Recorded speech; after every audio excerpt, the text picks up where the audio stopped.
Let me talk for about 30 seconds and then start zooming in, yeah?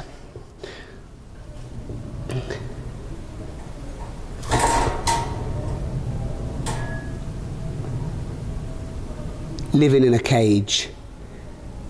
Are you living in a cage? Are you living in an invisible prison? Confined by your identity? Limited by your beliefs? Indoctrinated by past conditioning that doesn't serve you? This is what it's like. I'm in a cage. That's a first for me.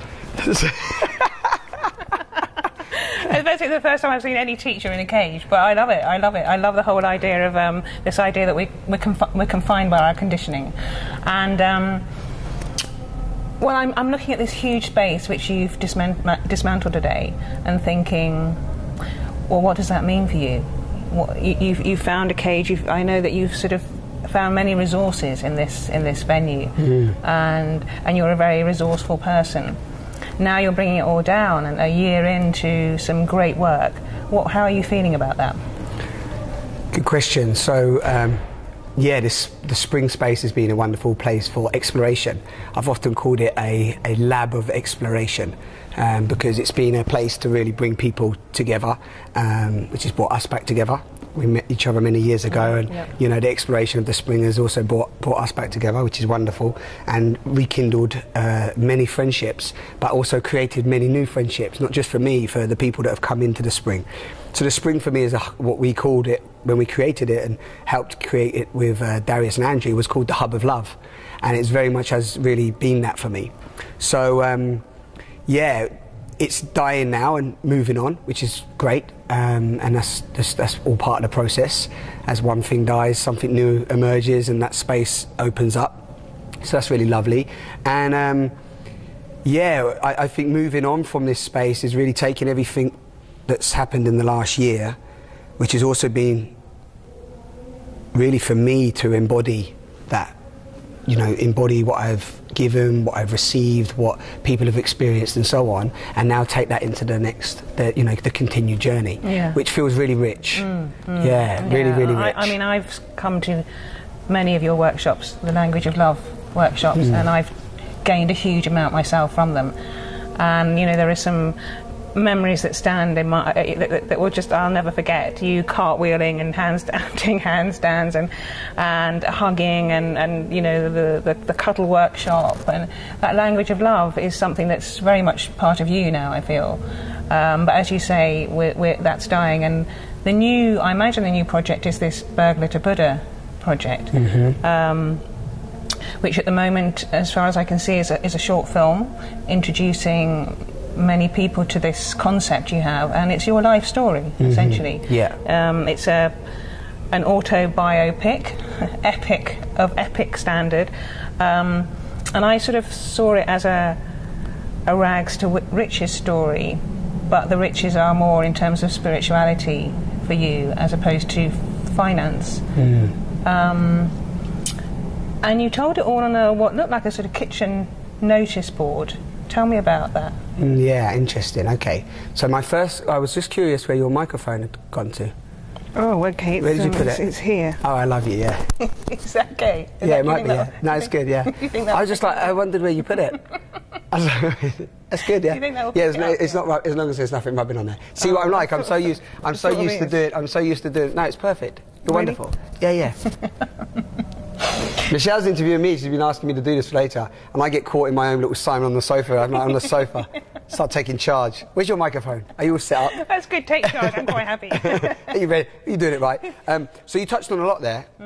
As I said to you before we started, your questions are rich, and it's really nice to also see you really embodying this new venture that you're on, to really, you know, bring conversations to people and really explore questions that you know that you ask, because I really I'm inspired by the work you do and who you are and what you're also doing, and I know you're writing and you're a great actress and so on. So it's like, you know, it's really, I know your questions are really potent. So you've asked a lot within that one question, and I just want to just sort of replay that back. And one of the things, as you said, is that, you know, you sort of see it as a rags to riches story, and also a medley of my whole life story in a sort of short film, and then put on a kitchen notice board. And then also you said that the riches are not necessarily financial but more spiritual, and I just want to just start there in terms of the spiritual word. Yeah.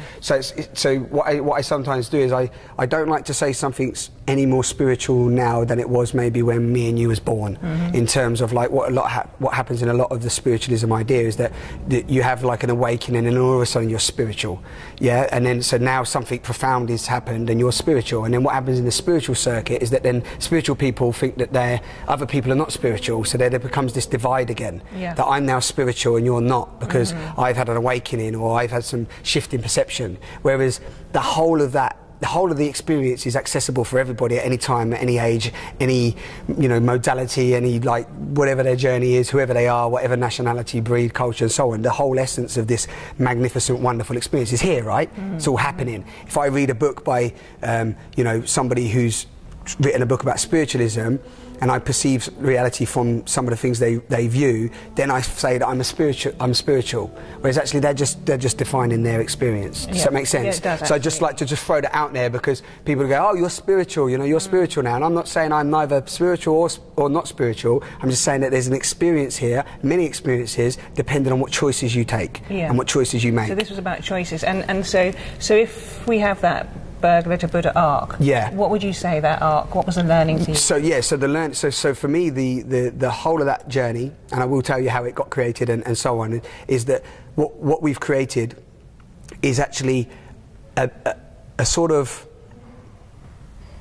what would you say, like a compressed version of the whole picture to really give people an insight of the journey. And the whole arc is really just an arc of what I call transparent journey. I've even called it a transparent tale, right? So how I look at transparency is that transparent communication for me is that a movement, an arc from lies to truth. Okay. So from burglar, somebody who steals and takes without asking, to Buddha, somebody who gives unconditionally. Right. Okay. So it's a journey so from the wealth is truth. So the wealth is this medley of integrity, compassion, honesty, transparency, love, enjoyment, enthusiasm, excitement, sharing, sustainability, unity. And the lie and the unconsciousness. So you could go first half unconsciousness, second half consciousness, in terms of like being more aware and unaware. So it's like from unawareness to awareness. And the unawareness is lies, deceitful, cheating, stealing, taking, causing harm, treating things badly, treating my body badly, disrespecting people, disrespecting life, really having disregard for really the full experience through a case of unawareness, not because I was necessarily a bad person, but just because I was unaware. And you tell the story very much in that way. It's told, you narrate the story and it's told in a very light-hearted, kind of tongue-in-cheek way. And I kind of wondered, as you've told the story many times and you told it here in this space to us beautifully, whether there are moments, if you look back, whether there was true fear. And I'm sort of thinking, what I remember, that the moments that stand out were you driving a car and there was a planned shooting, and you saying that the target didn't turn up, and that, thank God, in a way. Whether that was a low point, or you being in spending time in prison, whether that was a low point. What do you remember as the sort of the lowest you got? Yeah, that's a really, really wonderful question. Jail was a big low point. Yeah, really low point. I think jail for me was very much a real prod of awareness of like, look, are you looking? Are you seeing what you're really part of? Are you seeing what you've done? And you were literally in a cage. I mean, thinking about it. I was in a cage, totally. And there's a beautiful connection. And that's why I actually was inspired by the cage as well.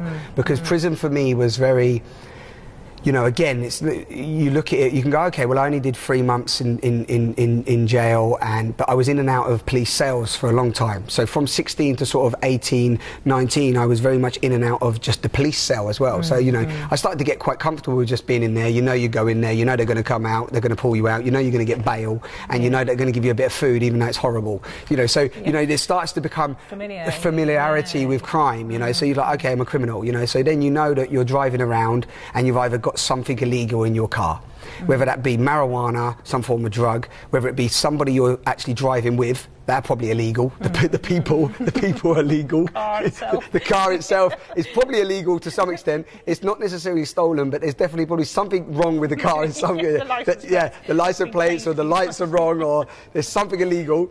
Because the energy creates that reality, and then also, you know, more often than not, I would be carrying or delivering or dropping off certain things that were illegal, whether it be stolen goods or whether it be something around those lines. And so when you see the police, you was always in a state of fear. So the great question is that once you start to live in the fear, it's like that I was saying, when you're in the smell, and I'm going to say smell rather than the terminology that some would use, you can't smell the smell, right? Absolutely, it's your comfort zone, that fear is your comfort zone. So your fear becomes your comfort zone, and your fear becomes your excitement.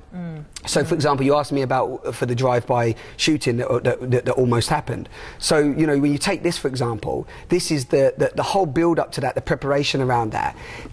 The warpedness of it all is that there's an element of excitement to it. Of course. That is the warpedness of it. So you're actually like, yeah, I'm somebody. I'm the one that's involved in this clique of people who are actually, they're not taking no trouble. They will do what they need to do to protect their clan. So there's a sense of real identity. So there's a real sense of like identity and, like, you know, power and the ego is so happy because the ego strives, the out-of-aligned ego, let me add, it needs conflict, anger, dysfunction, aggression. It needs that as a fuel. So at that place, you're actually really in the essence of the being that you think you are.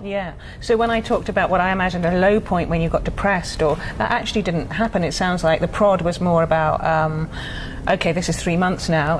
I've got as bad as I could get, or not bad is the wrong word, but I've got in with the wrong people.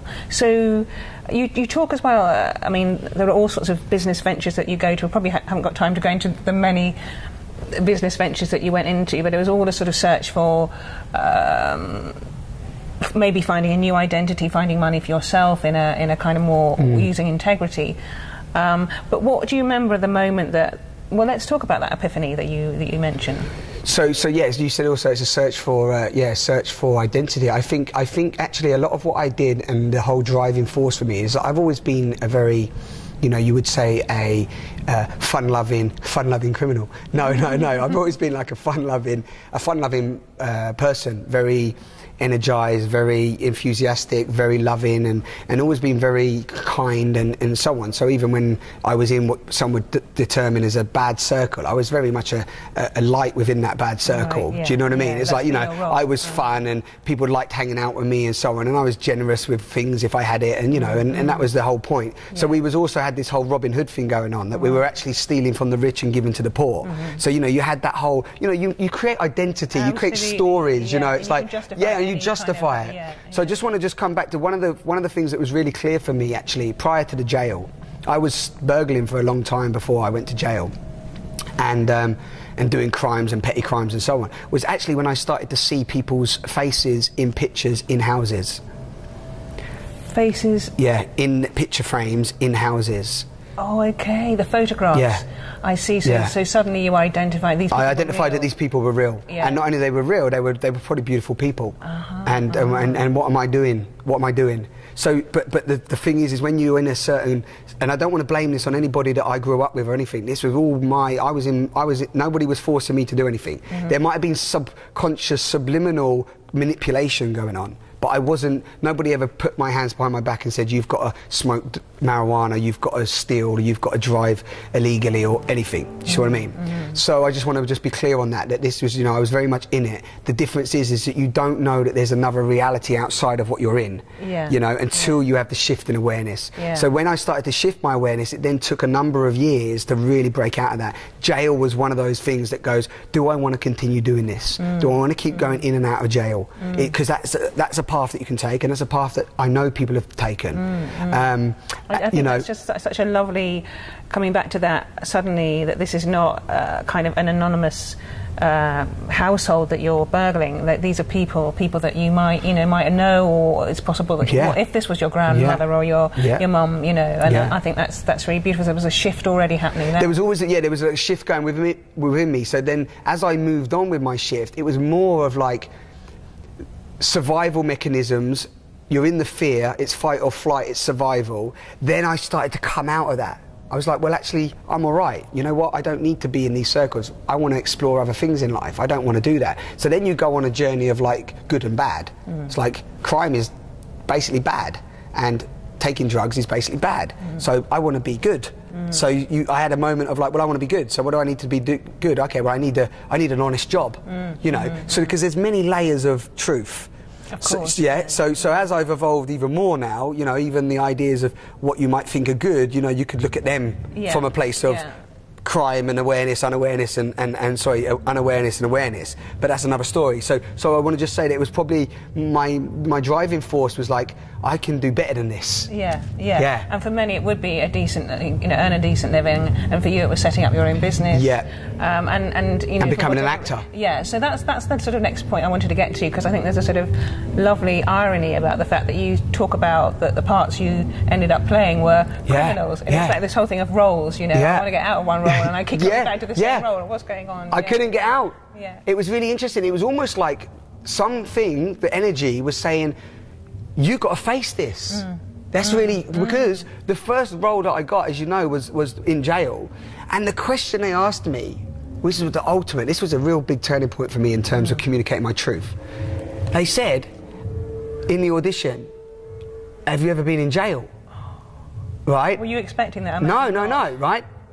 And I was like, man, this is one of their moments. It's true. This is one of those moments. And I was like, because I thought, okay, I could. What's the right answer? What's the right answer? Because if I say, I really want to get this professional job, I've been trying to be an actor for years now. If I say no, and they, for any reason, know I have, or anything, all these thoughts come out, then man, I might not get the job. And I thought, I just got to be real with this. And then I thought to myself, well, if I don't get a job, I don't care. I'm just going to be real with this. And I said, yeah, I have. Yeah, I did do a stint in there. And they just went, okay.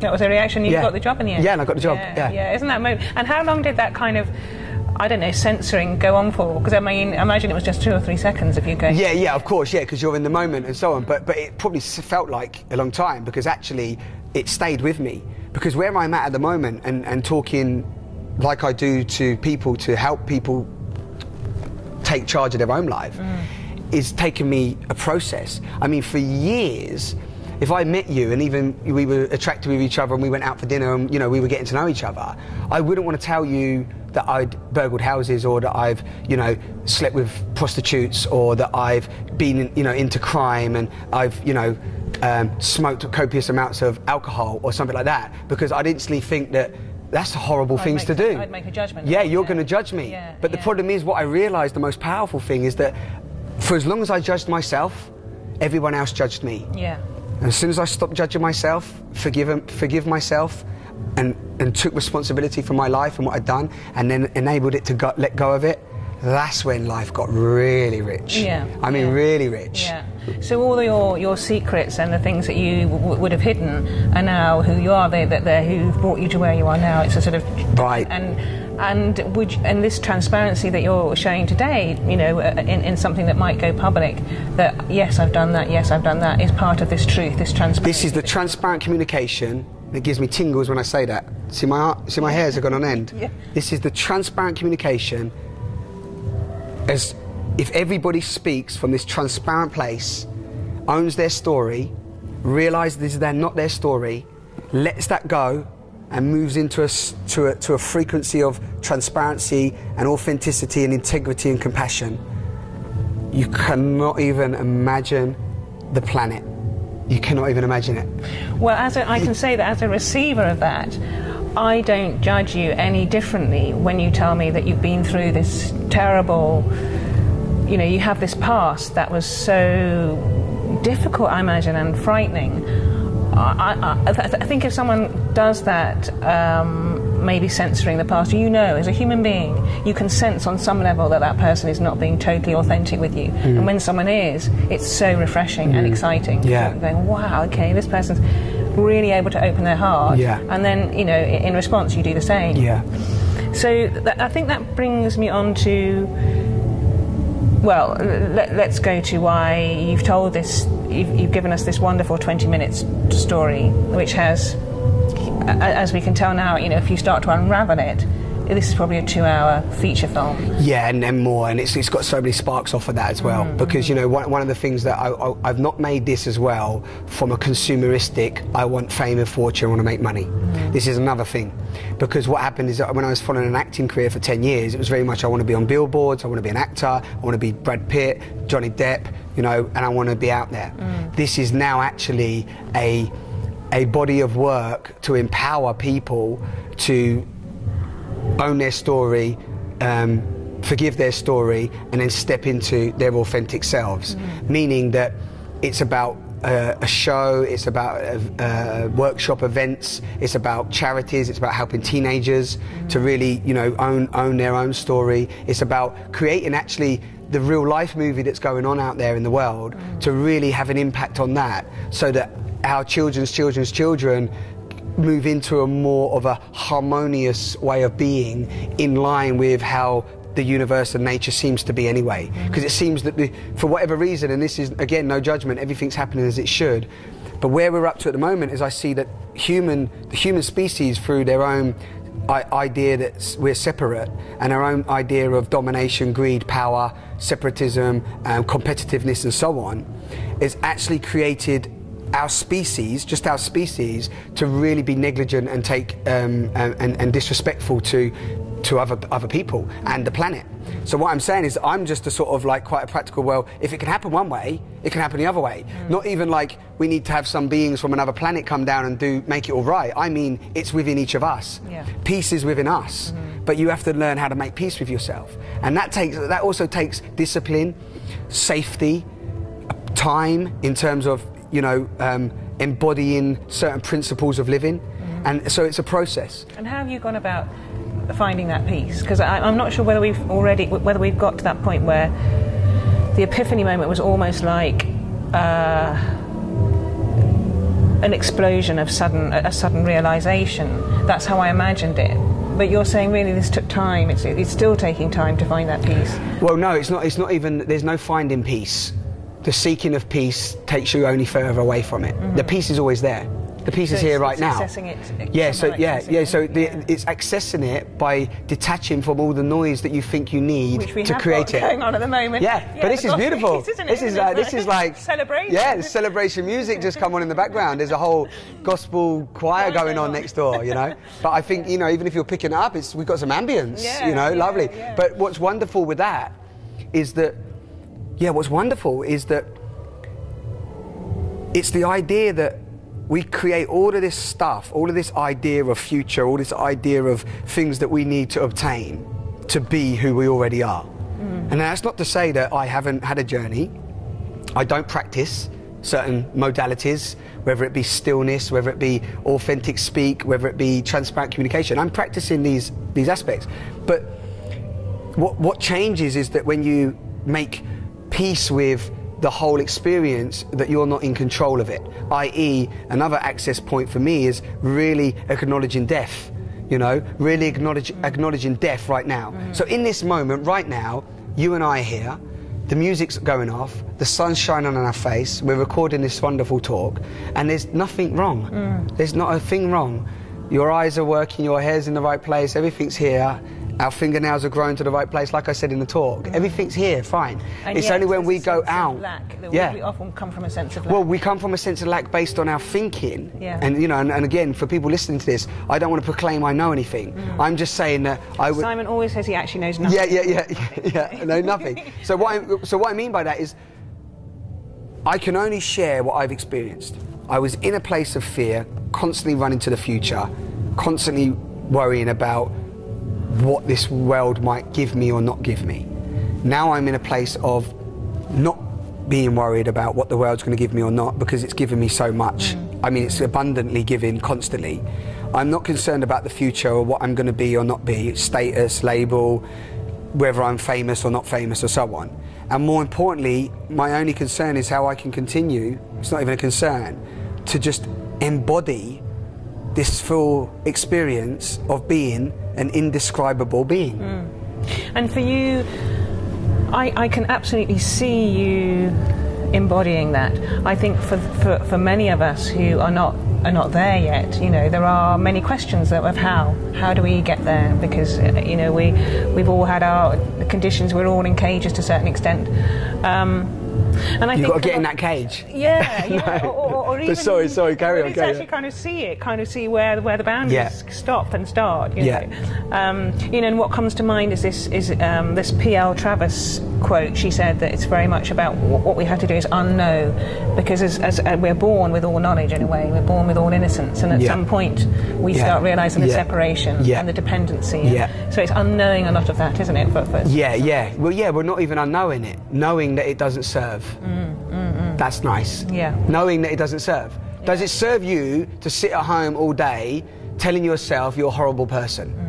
Does it serve you to sit at home all day telling yourself that you're rubbish, you're never going to amount to anything, and you're not successful? Does it serve you sitting at home all day saying that you're lonely? Does it serve you sitting at home all day saying that you're ugly? Does it serve you sitting at home all day? It's the comfort zone. That you know, it's the familiarity. To actually die, to kill that. Die before you die. And move on. It's a bit, you know, it's a big change for some people, which is what came up in your last workshop. So it sounds enormous, this Burglar to Buddha project and all that all that entails, I suppose.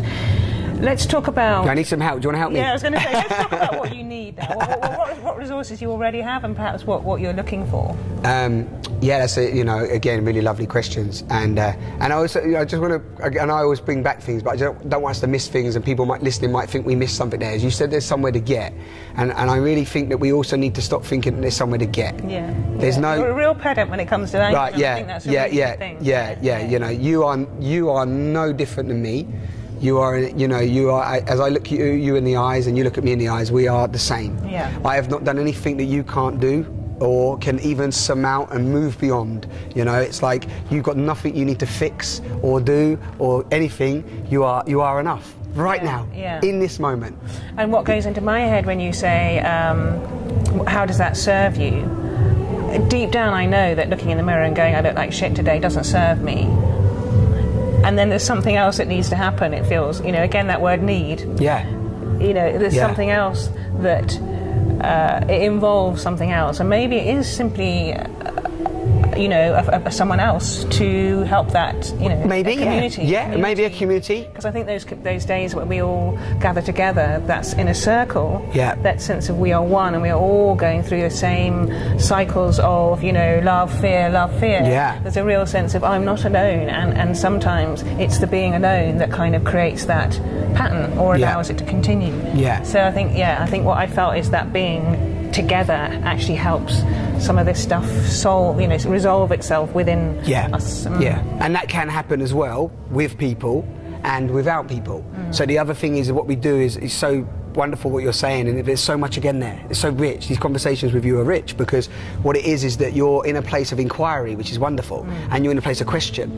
And then when you look at the question can break you out of some of your conditioning, but also within the question is the answer more often than not. That's what you said. That's what I said in the cage. So for example, it's like this idea that what we can then do is we can move the addiction and the habitual cycles or the expectation somewhere else. So then we get it in a group, and then we go, well, I'm never going to get it because I'm not getting it now in the group. But this inner acceptance and inner self-love came to me and I wasn't in a group, and I hadn't been going to loads of groups or events or workshops, and I hadn't done anything like that. It came to me from a place of really acknowledging that I love myself and that I can accept myself. And where were you when this happened? Do you remember? Well, it happened in a number of different places, meaning it happened over a course of time. But one of the experiences that happened was in 2007, which I talk about. That's the epiphany moment that you have to sort of pinpoint, so you can say, you know, it happened then. Yeah. But when did it happen? We like to know, 2007. like Yeah, time and a date, please. When did you actually get that clarity? Yeah. Because if it is, I'm going to set up the scene. So the sun's shining, the bird's tweeting over there, and you come in, and then somebody's coming and going, and it's going to be autumn day. We need to be able to recognise it if it happens to us. Oh, that's what Simon had. Yeah. I had the exact same thing as Simon did. It was awesome. I was smoking a reefer, and then all of a sudden, it would boom. And it's like, it's all a unique journey, because what's wonderful is nobody can ever recreate this conversation. No. Nobody can ever recreate you. Nobody can ever recreate your fingerprint or any of your thoughts or anything that you bring. Nobody can recreate any moment at any time on this whole indescribable, phenomenal planet that we live on. And we love stories, and we love to see Yeah. things. So in 2007, where were you? 2007, you pulled it back very well. 2007, I had a catalyst that moved me also into this idea of bigger love. Was that I met a woman, and when I say this, people go, oh, okay, so he fell in love and then da-da-da. And it's like, that's what our mind wants to believe. The romantic story. Yeah, the romantic story. It's like, okay, and it's not to say I didn't fall in love and I had a magical experience, and I'm still journeying with that wonderful woman, and she helped create Burglar to Buddha, and so on, right? So she, she will come into the story in terms of she created the visual journey of Burglar to Buddha in what you see on that notice board. It is that was her. That was Anna's work, and she actually, after I told her the story for a year and expressed it and shared it, over a 3 or 4 week period, she just kept asking me questions of if I had this photograph, I had that photograph, and how I might medley it together. I was thinking you had a lot of photographs. And then all of a sudden, the crazy thing is that some of the photographs have occurred over the 5-year period, and you don't think so, and then all of a sudden they popped up and just popped in, and you're like, oh my God. How did you couldn't have set that up? Yeah, you couldn't set it up. It wasn't an actor. No, it wasn't an actor. It wasn't even like you could go and do that as a photo shoot. It was, they are all the journey. Yeah. That is the journey. And it's why it's so beautiful that it's so completely true. So coming back, one of the catalysts is that, and I explained this to a friend yesterday, because she was curious, as to, what it is, and it's like something clocked in terms of a real recognition that there was this boundless love, and there was this, and love doesn't even do it justice when you use that word, but there was this, I was part of something so much bigger than what I had my limited thinking on, in consumerism, in status, in getting a job, in creating a business, in going on holiday once a year, thinking to get married, and then writing my will, and then dying. Most people's existence. Yeah. And I realised that isn't the only reality that's happening on this planet. And one of the catalysts was that I loved, there was a love that come through me when I met Anna, that actually, because she didn't feel this. Not that she didn't love me or like me or whatever, but she wasn't having this experience. No. It was totally not. She wasn't like, yeah, can you feel it? It was. In fact, she was a bit like, I'm not sure I can hang out with this dude.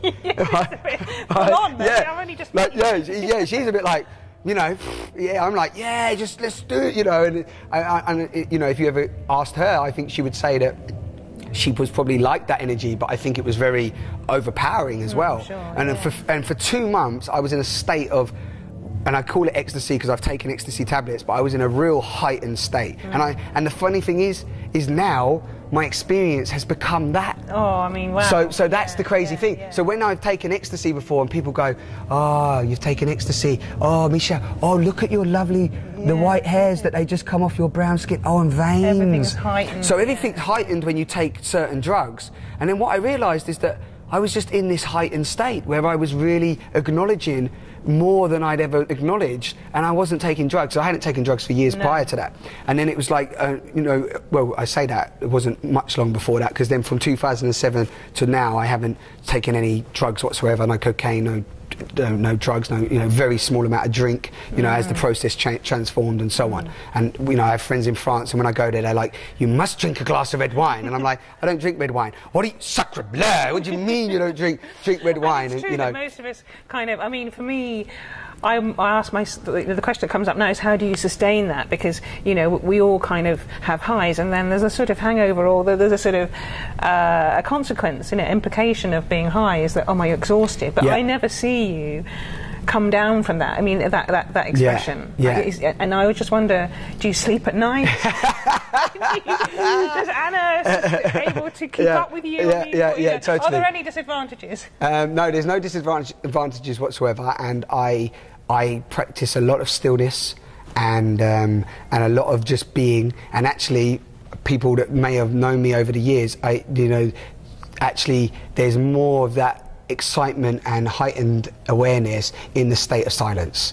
So actually, as much as I talk and I do the events and I talk on camera and so on, I'm also very much just advocating that there's an excitement that grows within, which isn't an excitement that's based on judgment, expectation and condition. So for example, I'm not, oh, I'm excited because we're going on holiday. Oh, I'm excited because we're going partying. I'm just excited. So even sometimes, it's not attached to any event or anything. Exactly. So even sometimes when people are excited, because it's heightened for them, they actually judge me sometimes from a place of, what's wrong with you? Yeah, I'm sure. Right? Yeah, so they're like, healthy. no. They're like, no. They mean, why aren't you excited? Oh, I see. Right? Right? Do you see what I mean? Because they're actually, they're so excited that they're like, yay, and I'm just great, and they're like, are you not excited? You need to go up further. Yeah, so then if they want me to be excited, I then have to break out of the natural flow of excitement and go, yay! It's so awesome, you're getting married! Woohoo! You know? And then it's like, well, actually, that's fake.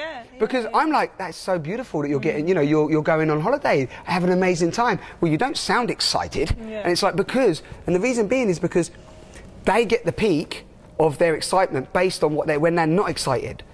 I'm not finding myself in a place where I'm just not excited. And people might go, well, what about when somebody's just died, or you've got no money and you're depressed, or, well, I'm not experiencing those states. So for example, my granddad died, and it's not like I'm jumping around with joy, but I'm excited that I experienced the last 2 months with him. But the thing we have to be careful here with the word excited, because people only term excitement as this peak, something different from norm. Yes. So I'm saying that death for me, there's an amount of vastness of life force within any idea of loss, death and so on, and when you truly embody that, you truly live. So even in the idea that somebody's passed away or died and that you think you no longer have them, I don't see it from that perspective, because everything's rising and passing away.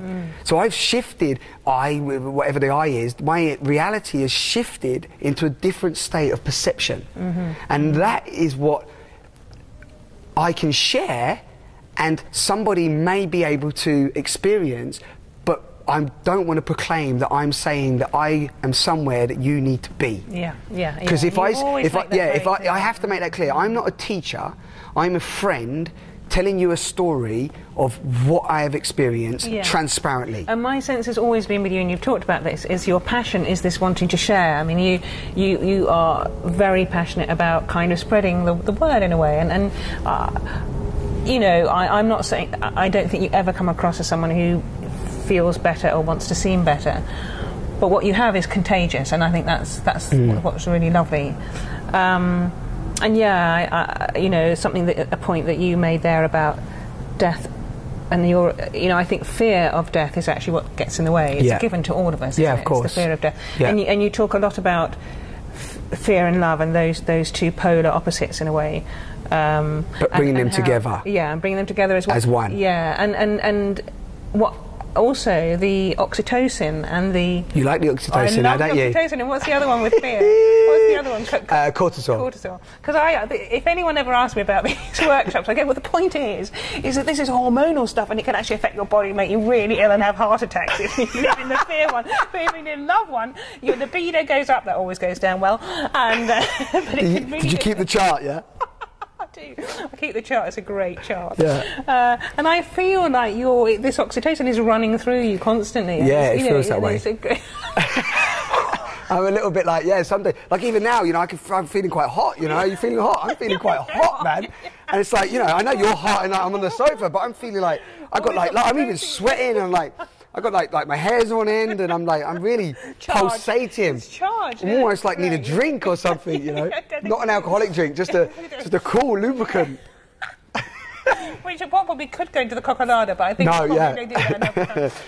Yeah, so coming back, yeah. Because I suppose in a way this could be a promotional, you know, this could be end up being, if we edit it down, a kind of way of promoting Burglar to Buddha. What are the resources you need? Do you need money, if you're honest? Yeah, of course, yeah, I always need money, and I need money as well. Let's just be clear, somebody said to me the other day that, you know, do you need money? Right now, in society, we need money if we want to do certain things. Simon doesn't charge for his workshops. He asks us to, you know, donate something. You're not a rich man, as many you have not made money from this at all. I actually have less money than anybody watching this probably. Yeah. So, but also to throw in there, it's not that I'm going, yeah, I'm proud. I'm saying that if you can experience what I've experienced and not have money, and do all that I've experienced without money, not to say that I haven't had money at different points throughout my life, not to say I haven't had support from beautiful people along the way, like this space, you know, is a gift economy moving into this reality now. Yeah. So I talked to my brother about this a lot, and he has some amazing views on this, and great, you know, great points that I know he's going to bring forth himself. And there's a few people out there, Charles Eisenstein and some other people talking about gift economy. Mark Boyle, he lived without money for 2 years. So what we're doing at the moment, we're going through this real flux and dance of possibilities of the way that we can start to really embody exchange. And exchange from you exchanging your gifts as you, as Michelle, me exchanging my gifts as Simon, and everybody else exchanging their gifts, and really seeing the value and the wealth and the worth within individuals. So I am very wealthy. I'm extremely wealthy. I'm abundantly wealthy, more wealthy than you could ever imagine. You know, you can't even put a price tag on what the wealth that I have. Now, when it comes to money, is that where I'm moving into now is leveraging on that wealth and finding the resources I need to create the projects that I want to create and to spread them, but also knowing that where I'm pointing to is no attachment to this society or the monetary system. So as and when it collapses or it moves into some other form, open arms. Yeah. Do you see what I mean? Yeah, so yes, I do need money at the moment in this current construct of society, and to make this show and maybe to fund me for a whole year to really get this off the ground, I could need between 35 to 55 grand, you know, and then to really get the film, to make a film, you can make a film between 15 grand, which I've made a film for 15 grand, which was pulling in a lot of favours from me and the directors, but I would say the minimum that I would want to make this film on to tell the whole story would be £1 million. Yeah. But I could do it maybe on 300,000-400,000. So it's an ideal figure there. Yeah, but maybe £1 million. And I mean, even though you can make a movie, as you know, on 15 million. Yeah. I mean, the movie AO was on 19 million euros. Yeah. You know, and but you know, that was, I don't need that amount of money to make it. And I'm also mindful that this isn't about money. So actually, if I just talk this story and just continue doing my workshops, and that's the way the message gets out there, then great. Forget the film, forget the show, forget it all. I don't, you know, again, but if I can make that happen and that be another tool that takes people into a journey of awareness, then great. Yeah. But I can do that with this talk. Yeah, absolutely. And watching the 20-minute film, you gain a lot from it. I gained a lot from it, seeing, I suppose, the possibilities, you know, seeing where you come from, you know, and we all have, again, conditioning assumptions of, but, you know, that the leopard never changes its spots. Yes. You know, and that little voice that says, but I will never change. I'll always be like that because my parents were like that and their parents were like that, you know. And that thing of breaking the chain, you know, breaking the chain is really... You do embody that in lots of ways. So if that's all this is about... Yeah, breaking the chain, And actually, you know, something come up to me as you were saying that, it's like there's an excitement in that as well. So actually, we got excited a minute ago, and I just thought, I was thinking, well, actually, this exploration of the unknown, of what the potential of what our species can create collectively, that excites me. Yeah. Does buying some new shoes and going on holiday, it doesn't really excite me too much. Does the fact that somebody's just won an award, doesn't really excite me too much. It's, you know, so there's also levels of what excites me is the possibility of, and when I see somebody that breaks out of their conditioning And like when I've seen it happen to you, and even being here with you now is huge for me. That excites me. Yeah. What excites me is when somebody comes to an event or comes and does some work with me, whether it be one-to-one or comes to an event or a talk, and something for them, not because of me, but because of whatever journey they've been on, something for them clicks.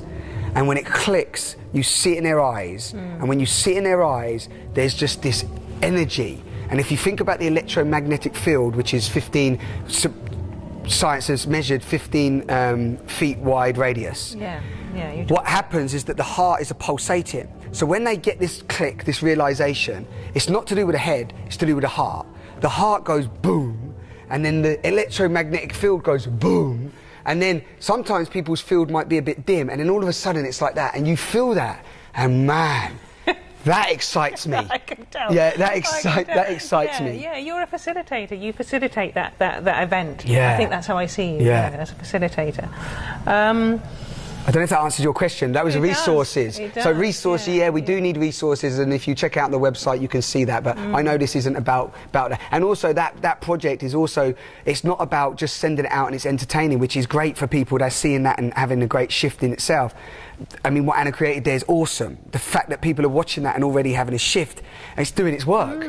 But what also is that it was very much also, I mean, that in itself is enough, and then also a opportunity to plant a seed that may create, you know, transparent courses, teenager courses, charity, you know, whatever. I'm not going to list it and limit it, but you know. And how do you ever need a break from all of this? I do. Rashid asked me something the other day. This is the lifestyle. Yeah. There's no break. This is not work. I knew you'd say that. This is life. This is just life. Yeah. So what am I breaking from? This is my break. Yeah. Right now. We're just eating food down there. James is somewhere. He's sat around somewhere. I'm going to be talking with him in a minute. Me and James are going to be talking about infinite possibilities that we can create together. We've been having food today. We met some wonderful guy called Jeremy, and we just started having a wonderful, deep conversation. James said there was some mirroring going on, and them two had this heightened experience. Wow. Right? And then, all on a Sunday afternoon? All on a Sunday afternoon. Then you come in, we're having food, and then this wonderful Vicky was doing the rehearsal. She'd started doing her rehearsal to us. This is it? Yeah. What is it? What is there to... I will rest. This is a rest. I'm sat on the sofa. I'm not even doing anything. I'm going to ask you just to talk about the love letters, because the global love letters. Oh yeah. We can't have a chat without you talking about that. Global love letters. Crumbs. This is I love this. This is epic talk. You know, this is wonderful. So thank you for even, you know, instigating this. So the love letters, again, come out of love doing its work. It's not our idea.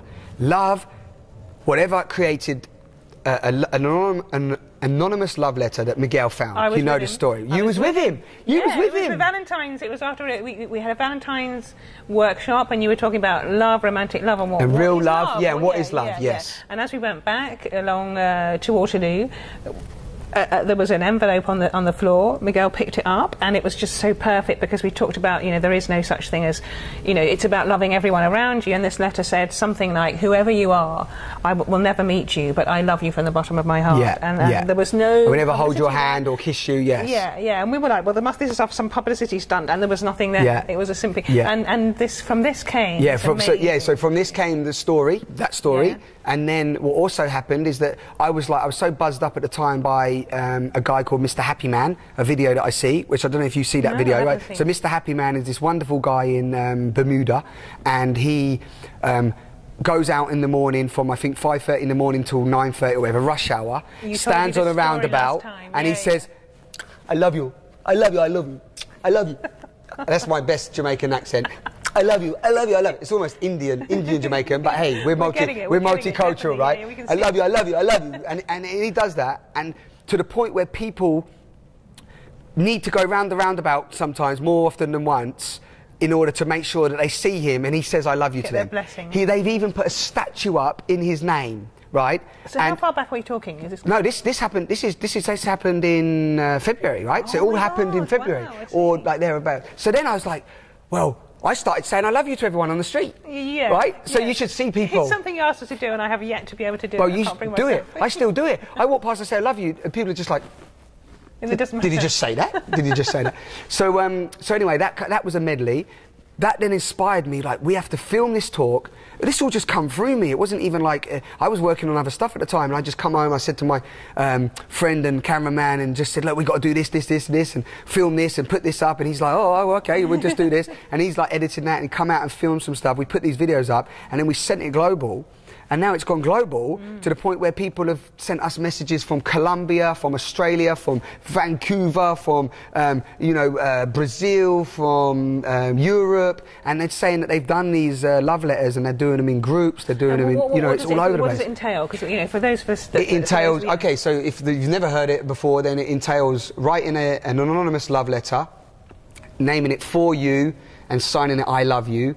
And basically writing a love letter. Really, you're writing a love letter to yourself. Yeah. And you're sending the intention of that love letter. And it's not a love letter like you would write to your loved one. So somebody did actually write it to their loved one, bless them, and put the name and everything. put the name of their partner. And wrote a love letter and posted it out. Yeah, posted it out. Somebody finds it. Who's Mary? Great. And, but it's actually anonymous. And then, so for example, let me give you an example. I write sometimes. Say I was writing it now. Life often throws us challenges, and we don't know what to do. At times we might feel lost, and at times we don't know which direction to go. So much information, so much stuff going on in the world. Where do I stand? Today I just want to let you know that you're not alone. We all feel like this, and we're all experiencing the same indescribable experience. And one other thing, I love you, for example. Yeah. Mm-hmm. And then fold it up, put "for you" on the front, something on the back, and just drop it, deliver it anywhere. Tell me, one or two places you left it. Oh man, I've left them on bikes, in bike baskets, on notice boards, in gym notice boards. I've left it on the train. Bread at the supermarket, I saw. Yeah, bread at the supermarket. I've left it in Costa Coffee and the coffee shops. I've put it in clothes shops, underneath clothes. Have you ever got into trouble? No, we haven't got caught yet. Because I can tell you that, very early on, one workshop, were asked by you to write this letter, and with it to myself, and I found it initially quite difficult, and then it was like, this is the most beautiful thing to be able to do, and then just drop it and imagine someone picking it up, and it's great to know that that's led to this great. And also on the website as well, I mean, like, somebody found one 17 hours later. Wow. The one that I wrote and put on the bus, and it come back 17 hours later, inadvertently, from the woman that I only met that day. Oh. Yes, just soak that up for a moment. 17 hours later, I'm in my computer in the morning, and I get a message on Facebook from a woman that I'd only met the day before and told her about the global love letters. And I did a video and left the letter on a bus in Victoria, and the person that found it in Stoke Newington, which means that's where I got the bus from. The bus went all the way back to near Stoke Newington. He found it after having the most worst day of what he described. He found it because this guy. Yeah, well, he found it. He had the worst day of his what he described as his life. Found that love letter, and it almost brought him to tears, or did bring him to tears. And he sent a message out on Facebook, not to this woman, just saying, whoever wrote this letter, all I want to say is I effing love you too. That's it. She finds it on her wall, sends me a message and says, Simon, I think you might like this. I read it and I'm like, it's the letter you wrote. It's the letter I wrote. So all my hairs went on end. I called Pedro up and I was like, look. I was excited that day a little bit more than normal, right? And I was like, look, they found the one we posted on the train, on the bus. And that was phenomenal, to the point where that was like pure confirmation. That was just pure confirmation to continue this movement, and that this movement isn't some gimmick about just doing something to help people. This is actually a powerful frequency shifter, Yeah. Yeah.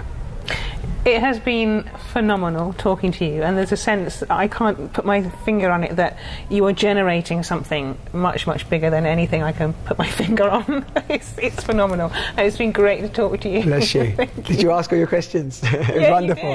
Okay, cool. Wonderful. Thank you so much. Thank you. Thank you for even proposing to create this. Yeah, I just want to do more. Yeah, good. If there's anyone out there who wants to be, you know, an opportunity to talk about their passion. Yeah, talk about their passions. So thank you for taking that choice and for giving me the mirror. Yeah, it's really wonderful. Oh, good. I've got goosebumps. You got goosebumps too. So how do you end it? Do you just end it? You're walking and Is that it? Are we good? Yeah, we go. Yeah, here we go. Thank you. Okay.